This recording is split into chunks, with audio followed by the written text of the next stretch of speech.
Friends, आज मेरी इच्छा है कि आप लोगों के साथ एक इंटरेस्टिंग स्टोरी शेयर करूं। शायद ऐसा हो सकता है कि ये स्टोरी आपसे भी रिलेट हो। Of course it's an imaginary story. Friends, my name is Sushma Mante. I'm growth mindset coach.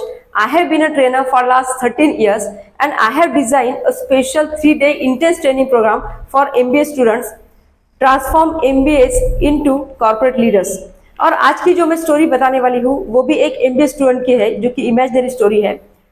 Aryan Aryan नाम का एक स्टूडेंट जिसने एमबीए में एडमिशन लिया और उसे पहले से ही एमबीए करने की बहुत इच्छा थी। उसका इंटरेस्ट था कि उसे एमबीए ही करना था और बहुत ही सिंसियर और बहुत ही टैलेंटेड, जिसे बोलेंगे इंटेलिजेंट स्टूडेंट था। उसने एमबीए फर्स्ट ईयर में बहुत अच्छे ग्रेड्स उसे मिले। जैसे उसने एमबीए सेकंड ईयर में एंट्री की तो कुछ तो उसके लाइफ में चेंजेस हुए। उसे ऐसा लग रहा था जैसे कि he feels like overwhelmed by the pressure and the tension of the others. He feel like overwhelmed by the expectation and pressure by his parents or by the teachers, and he just can't focus on his study. So जैसे ही prelim exam आई second year की तो उसके grades कुछ अच्छे नहीं आए।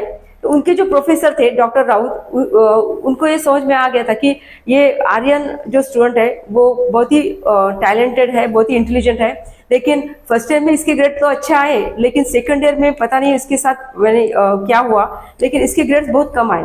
तो फिर उन्होंने आर्यन को बुलाया बात करने के लिए और आर्यन भी गया उन सर से मिलने के लिए। फिर सर ने उसे पूछा कि आर्यन व्हाट हैपन, क्या हुआ, मतलब तुम्हारे फर्स्ट ईयर में तो इतने अच्छे ग्रेड आए और बाद में अभी इस प्रीलिम एग्जाम में तो बहुत ही कम मार्क्स आए, ऐसा क्या हुआ।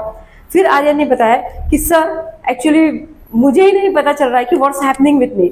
मतलब मुझे जिस सब्जेक्ट में इतना इंटरेस्ट था फर्स्ट ईयर में, मुझे ऐसा लग रहा था कि इतना इंटरेस्ट से मैं पढ़ाई नहीं कर पा रहा हूँ। I just can't focus on my study and I really feel overwhelmed by the pressure or the expectation of by others, and sometimes I really feel the compare with the other student.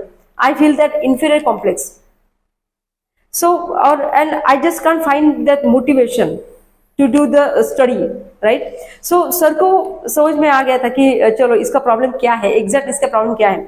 फिर sir ने एक simple question उसे पूछा कि Aryan, did you really find a moment to find out what is that exactly which bothers you, not on a surface level but deep within? फिर ये question पूछने के बाद तो आर्यन और कंफ्यूज हो गया, उसे वो समझ में नहीं आया कि सर का कहने का मतलब क्या है। फिर उसने पूछा कि सर मुझे समझ में नहीं आया कि what do you really mean. फिर सर ने कहा कि आर्यन कभी कभी ऐसा होता है कि हम हमारे गोल के, हमारे टारगेट के पीछे इतने रेस में कंपटीशन ले लेते हैं कि हमारे अपने आप के ऊपर ध्यान नहीं रहता है, हम हमारी खुद की केयर कभी नहीं करते हैं, right. So we are just doing that study, more and more study, लेकिन हमारे जो जरूरी है हमारे खुद के लिए वक्त निकालना, बाकी सब चीजें करना, तो वो हम नहीं करते।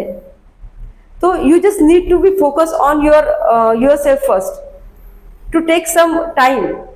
कल से तुम एक चीज करो कि कल से कम आधा घंटा अपने लिए निकालना है, to take just self reflection, खुद को जानने के लिए, खुद को समझने के लिए कि सचमुच मेरी थिंकिंग क्या है, मेरी फीलिंग क्या है, मेरे डीपेस्ट डिजायर क्या है, ऐसा क्या है जो मेरे रास्ते में या फिर मेरे जो भी डीपेस्ट डिजायर मुझे अचीव करना है, इसमें मेरे ब्लॉकेज बन रहे हैं।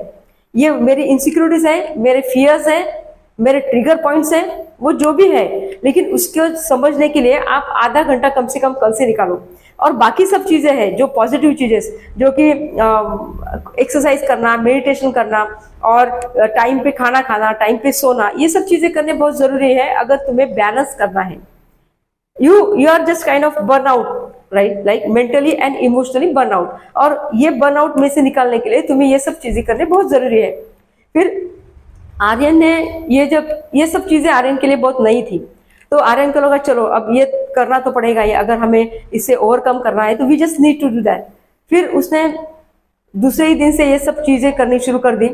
उसने मेडिटेशन, एक्सरसाइज करना, टाइम पे खाना खाना शुरू किया और खुद के लिए सबसे इंपॉर्टेंट बात कि खुद के लिए वक्त निकालना शुरू किया, सेल्फ रिफ्लेक्शन के लिए।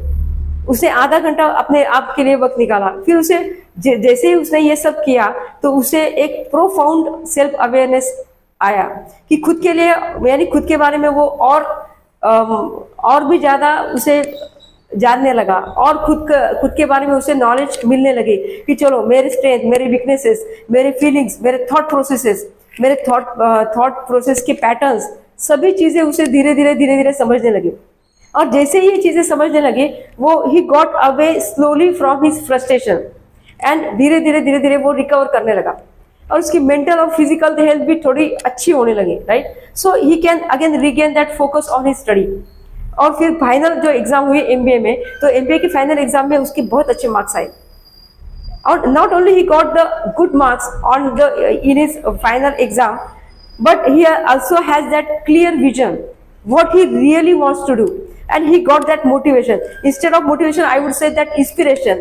He got that inspiration from within कि नहीं, मुझे ये चीज करनी है, this is the truly thing which I need to do, this is my deepest desire, I really want to achieve this, I am truly alignment with my goal, right? So what is the moral of the story? The moral of the story is that self-awareness is the true key to unlock your true potential, right? So जितना ज्यादा आप अपने आप के बारे में जानोगे तो उतना आपके लिए, खुद के लिए वो अच्छा होगा, राइट? सो फ्रेंड्स, आशा है, होप है, आई होप कि you would like this story. Thank you so much for watching.